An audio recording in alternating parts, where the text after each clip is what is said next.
back at you with another quick hit. I think this might be my last lesson for now. And yes, we're getting back into that topic. Now, we're not giving them power over us. We're rebuking it. We're exposing it. And so forth. Right?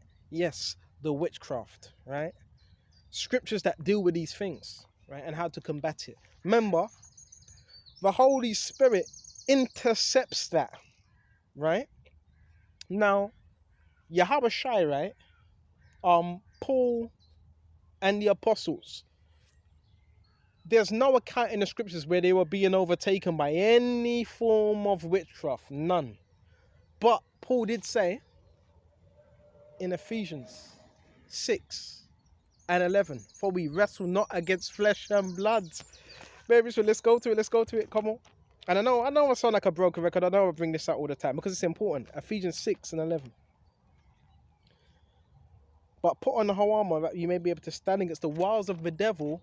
A witch, a magician, they use something called tricks. Tricks. Okay. Tricks. Okay. Deception. Okay. On all types of things, right? If they can't control you, they try to control your surroundings. If that don't work, they try to control the people around you. Okay? That's wiles. So the enemy uses people around you. And yeah, can he move things around? Yeah, he can move things around because we're living in Satan's realm.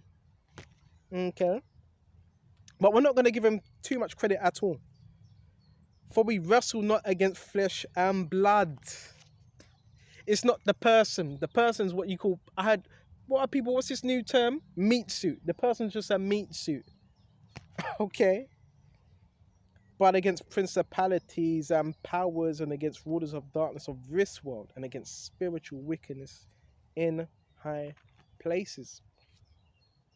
So when it talks about principalities and powers and rulers of darkness, these are people that are into dark arts, dark craft, okay? People that deal with all types of dark stuff. Yes, that's what you're up against. Okay. So now let's go to Deuteronomy. All right. And before we go to that, let's go to. By the way, magic is not real. Magic is an illusion, right? But it looks real to the naked eye, right? But you miss the trick. You miss what the magician was doing with his arm. See, what a magician does, he puts one hand up, right? And the other hand will be hidden somewhere. So you can focus on something else. Okay. Wisdom of Solomon, 17 and 7. All right. As for the illusions of art, magic, it says it. I'm reading the Wisdom of Solomon. As for the illusions of art, magic. So art is a craft. So you've got people, they practice craft. Right, in forms of witchcraft, because witchcraft is a craft, right? For the illusion of art, magic. So magic is an illusion. An illusion is not real, but it appears to be real. Okay. They were put down, and their vaunting in wisdom was reproved with disgrace. So all we need to do is bring out this wisdom, and it gets reproved. Okay, baby, just all that darkness gets reproved. And that's why they're still doing a little dumb shit with their sirens. Because me being here, when I speak the truth, right, that brings what? Light. And where there's light, what does light do? Light exposes darkness. Right? And this is why they have to watch me a lot, because they know what I'm speaking is the truth. And they don't like it. So where's we going to go? Maybe just a minute. Let's go to Ephesians. Hold on just a minute. So we got Ephesians, right? Before we go to Deuteronomy, and now we can get something else. Ephesians 5. Ephesians 5, and hold that right there. 8. Right? That's why they have to watch me, because I don't know. Do I know too much? I probably know too much. That's why they set Masons on you and stuff like that, and cult members, because you know a lot. I had someone tell me sometimes it's better. Well, what did she say? sometimes if you know, it's better not to, certain things not to know, or not to, I don't know what she was saying. Well, that's it, act like you don't know certain things. Because when you know things, so people are going to listen, right? And they're going to target you. Okay. Like that, what's that movie? Fallen. You know, when they were getting mad at him, that scene, and he was getting gaslighted by Satan. And the end scene where that man said, well, some things you just shouldn't know. And if you should know, you shouldn't tell. You know, all that's masonry. All that stuff is masonry. When you look at that fallen scene, right, when he was being gaslighted, all that was masonry. All of it. Right? And you had spirits jumping on different vessels. That was all masonry. Right? We're living in a society of masonry. So let's go to Deuteronomy 13. And if there arise among you a prophet or a dreamer of dreams, and giveth thee a sign or wonder, this going into false prophets, wizards, and so forth. All right. And the sign or wonder come to pass, whereof he spake unto thee, saying, let us go after other gods. All right. Which thou hast not known, and let us serve them. Thou shalt not hearken unto the words of that prophet or that dreamer of dreams, for the Lord thy power proveth you to know whether ye love the Lord your power, all right, with all your heart and with all your soul. You shall walk after the Lord Yahawah thy power, and fear him, keep his commandments, obey his voice, and you shall serve him, and cleave unto him. And the prophet or that dreamer of dreams shall be put to death. That's how serious it was back then. Because he hath spoken to turn you away from the Lord Yahawah, your power, which brought you out of the land of Egypt, and redeemed you out of the house of bondage, to thrust thee out of the way which the Lord thy power commanded thee to walk in. So shall thou put the evil away from the midst of thee. If thy brother, the son of thy mother, or son of thy daughter, the wife of thy bosom, or thy friend, which is thine own soul, check this out, entice thee secretly, saying, let us go and serve other gods, which thou hast not known, or thy fathers, namely the gods of the people which round about you. And this is where I keep talking about generational curses. Yeah, that is real. Generational curses are real. This is where you get a lot of so-called generational curses. Okay, from certain family members, idolatry, your ancestors. That's where you get a lot of that demonic activity as well. And masonry is idolatry. That's what masonry is, idolatry. Then when you do that, that's the reason you run the why bad things start happening, and there's a lot of misfortune, because masonry brings a curse upon, is it the third generation of your, that's what it does. Masonry, it ruins families, bro. I don't know all this stuff about, yeah, it's good, it helps, it ruins families. That's why you don't need to join no lodge. What are you joining a lodge for? Right? And I've told you already, with all the wisdom, certain things they teach you, but that's all in the Bible. That's all in the Bible anyway. Okay? Let's go to Deuteronomy 13. And it says, check this out, and the prophet of the dreams of dreams shall be put to death, because he hath spoken to turn you away from your power. And it says, name of the gods of the people which are round about you, nigh unto thee, or far off from thee, from the end of the earth, even unto the other end of the earth. So the gods that our people would end up serving were the gods of the nations, which are idols, which are demons. Right? That's what they are. Okay. Thou shalt not consent unto him, nor hearken unto him, neither shall I pity him, neither shall I spare, neither shall I conceal him, but I shall kill him. And we're not doing that, by the way. We're not putting any of our family members to, death, or we're not doing nothing like that. Okay, we're not doing that. Okay, because they worship an idol. Because this is why you got to read the New Testament. This is where mercy comes in, right? And it says thou shalt stone him with stones, but basically, yeah, this is, don't stay away from that idolatry. And this is what's practiced within this kingdom today. Idolatry.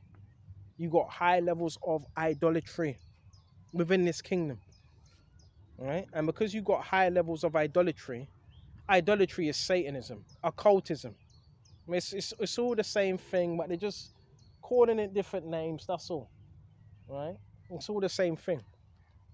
But that's why you need to break away from that and come back to these scriptures and be in agreement with Yahweh by Sham YAHAWASHI. Stay in agreement with him. And as long as you're in agreement with him, you're teaching these words, these things can't attach to you. All right? Now, if you had a heavy level of demonic occults within family, whatever, yeah, them spirits are going to try to attach to you because they think they have a right to you. Legal right. That's what they call it. Legal right. In the name of Yahweh by Sham YAHAWASHI, in the name of YAHAWASHI, right? Satan has no legal right. Satan, you have no legal right. You have no access to me. None whatsoever. All right? They gain, see, another form of demonic possession and demonic torment is through legal rights. Okay? So when you join masonry, you giving an enemy a legal right. This is what a lot of people don't understand. Then they wonder why they're so demonically possessed. Because you gave the devil permission to jump into you and use you for a vessel to do all types of wickedness. Hope this is making sense. What else is there, Baba Kishore? Because this witchcraft thing it's a joke, man. Alright? Doing your little hocus pocus, bro. That's a spirit. And especially if you're not of the elect and you're dealing with them spirits, guess what's that's going to happen? You're going to end up worse than before because you're not stronger than them spirits. You're not stronger than them spirits that you're summoning up, man. Only the elect are. You got these people with their handlers, man, have them walking up and down. That's because they got spirits, because that's what happens when you join that rubbish, man. That's what happens when you join that rubbish. Stay within this word, man. Don't follow what everyone else is doing, bro. These people are like hoes out here, man. Hungry for attention. Stay within the truth. And when you're teaching the truth, what ends up happening? Because the truth is light, right? When you have the light, what ends up happening? You shine, the light gets shine on darkness. And that's what a lot of people have a problem with. Even Paul, what did Paul have to do with idolatry? Let's go to Acts. Come on. Here it is, I'm in this little field teaching my word. You got these people. Oh, man, what society come to? What has society come to, bro? People thirsty for attention. Hold on. So I want to get to that bit where there were certain books, and these books. Here it is. Go to Acts. This is basically a verse on occultism. Yeah, the scriptures are against occultism.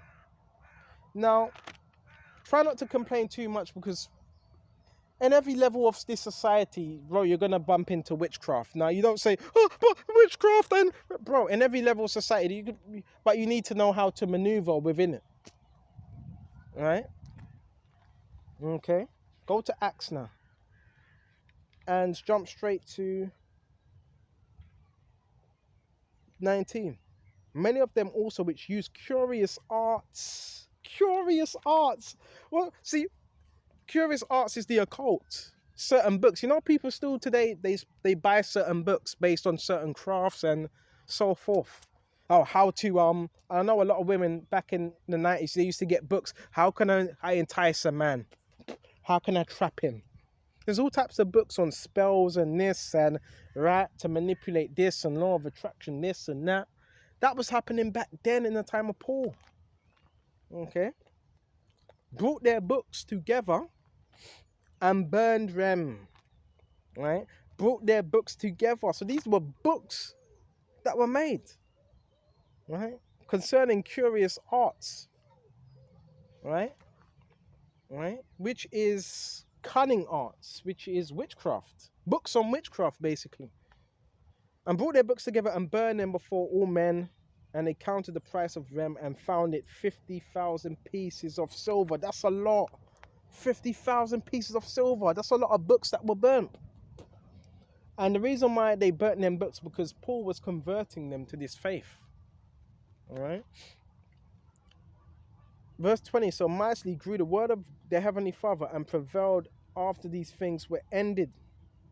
Paul purposed in the spirit when he had passed through Macedonia and Achaia to go to Jerusalem, saying, I have been there, I must also see Rome. And he sent into Macedonia 2 of them that ministered unto him, Timotheus and Erastus. But he himself stayed in Asia for a season. All right. And you see more idolatry right here. Go to verse 23. And at the same time there arose no small stir about that way. For a certain man named Demetrius, a silversmith, which made silver strains for Diana. And you know about Diana, right? The idol of Diana is still worshipped today as the queen of heaven type of spirit. Brought no small gain unto the craftsman. So it says it. Brought no small gain. So they were making gain out of what? Right? They were making gain out of Diana. Idols. This was a construction worker. Right? He was a silversmith who he called together with the workmen of like occupation and said, Sirs, you know that by this craft we have our wealth. So they were speaking to Paul. Right? Moreover, you see and hear that not alone at Ephesus, but almost throughout all Asia, this Paul have persuaded and turned away much people, saying that they be no gods which are made with hands. That are made with hands. So that not only this our craft is in danger. So now do you see how this word had an effect? By Paul just preaching it. So their craft, their work was in danger, because therefore when Paul was saying this, no people, they didn't want no shrine to Diana or building of idols. Alright? And it says, but despised and magnified. Hold on, magnificent should be destroyed. Hold on just a minute. So not that only this our craft is in danger to be set at naught, but also that the temple of great goddess Diana should be despised. So we had this man that made shrines to Diana. He was a idolater, and her magnificence should be destroyed, whom all Asia and world worshipeth. And when they had heard these sayings, they were full of wrath and cried out, saying, Great is Diana of Ephesians. Excuse me. The whole city was filled with confusion, and having caught Gaius and Aristarchus, men of Macedonia, Paul's companions in travel, they rushed with one accord into the theater. Bro, angry, bro. So there was uproars, man. That's gonna happen, bro. You teaching this truth, there's gonna be uproars, because people are still invested into idols, bro. Into the occult. And when Paul would have entered in unto the people, the disciples suffered him not. And certain of the chief of Asia, which were his friends, sent unto him, desiring him that he would not adventure himself into the theater, because they wanted to mash Paul up. Some therefore cried one thing, and some another, for the assembly was confused, and the more part knew not wherefore they were come together. And he drew Alexander out of the multitude, the Jews putting him forward, and Alexander beckoned with his hand, when he made his defense unto the people. But when they knew that he was a Jew, all with one voice about the space of 2 hours cried out, Great is Diana of the Ephesians. So when they knew he was a Jew of a different faith, right? They were crying, Great is Diana of the Ephesians. This is, bro, you gotta take your time. They were dedicated to these idols. Dedicated. They were going all in. Right? And when the town clerk had appeased the people, he said, Ye men of Ephesus, what man is there that knoweth not how the city of Ephesians is a worshipper of the great goddess Diana, and an image which fell down from Jupiter? Remember, this was all that Greek stuff. They believe it came down from Jupiter. They believed in all that. Fables, man. It's nothing different than today. It's the same thing. You have people that are in a Greek lifestyle, right?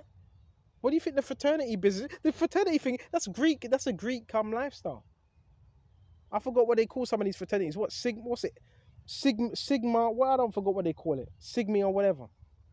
Right? It's the same thing. What was happening back then is happening again today. Seeing then that these things cannot be spoken against, you ought to be quiet and do nothing rashly. For you have brought hither these men which are neither robbers of churches, not yet blasphemers of your goddess. Wherefore, if Demetrius and the craftsmen which are with him have a matter against a man, the law is open and there are deputies, let them plead one another. But if you will inquire anything concerning other matters, it shall be determined in the law assembly. For we are in danger to be called in question for this day's uproar, there being no cause whereby we may give an account of this concourse. And when he had spoken, he dismissed the assembly. So the judge was saying, nah, these men, they're not temple robbers, they don't rob the churches. I can't find nothing against them, no case against them. But all Paul was doing was casting up the idols and all of that within that city, which all goes back to witchcraft. And people were waking up, right? And the silver striner, and this whole thing, again, strine. He was a silversmith. Why am I talking about strines? But they would create strines. But all of that, you have the striners, these different things, the striners, and all that. All that is demonic, man. All that is demonic. And I know this because you have certain family members. You may have a grandma or certain family member that, what is it, Eastern Star? That's a woman's fraternity, right? An Eastern Star fraternity, right? But guess what? Those things, it holds no weight. It holds no weight. This is where you want to be in these scriptures, okay? So with this, I'm going to shut off here.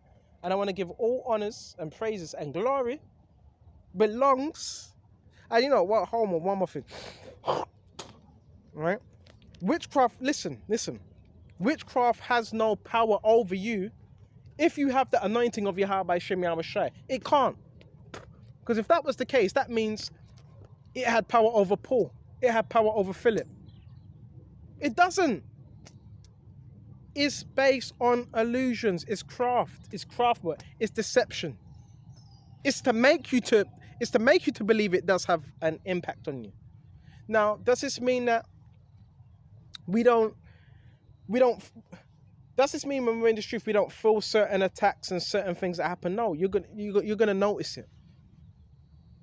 But in terms of it, it's possessing you. No, a true anointed so-called Christian can't be fully demonically possessed.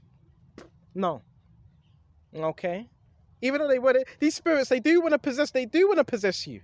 They do want to get in your body. Right? But no, they can't. Alright? So Lord, when this was edifying, and continue, you pray against these witch covens, these sorcerers. Right? You pray against them. Right? You continually, night and day, as they're praying against us. It tells us that in Revelation 12:12. They pray night and day.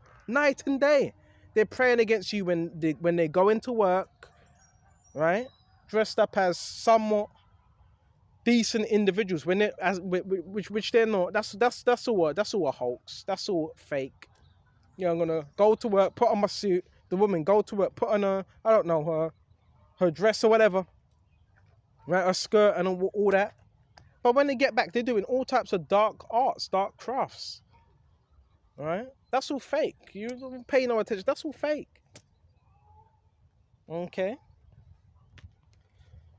And continue to put prayers up. Pray is so important. Pray continually. Alright? In the Hebrew, it's more powerful. Right? So YAHAWASHI Kwasa.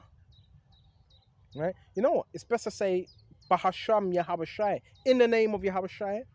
Bahasham YAHAWASHI. Where should we start? Kwasa means bind. Re means what? Evil. Rakawaf means spirits in the Hebrew. So we pray in the name Bahasham YAHAWASHI. Kwasa Re Rakawaf, which is bind these evil spirits. Because that's all witches, what do they communicate with? They communicate with evil spirits, man. Okay? So with this, I hope this was edifying. I'm going to shut off here. And until the next one, Shalom.